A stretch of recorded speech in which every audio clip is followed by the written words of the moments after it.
Братья осетины, кабардинцы и балкарцы, чеченцы и адыгейцы, карачаевцы и калмыки, донские, кубанские, терские и сужинские казаки, трудящиеся многонационального Дагестана над нашим Кавказом, жемчужиной советской страны.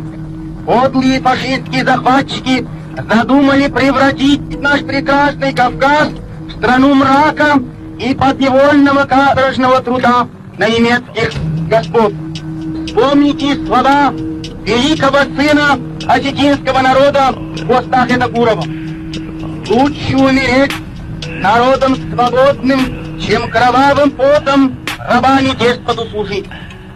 Better bomb, better bomb, better bomb, better with the drugs, better with the big love.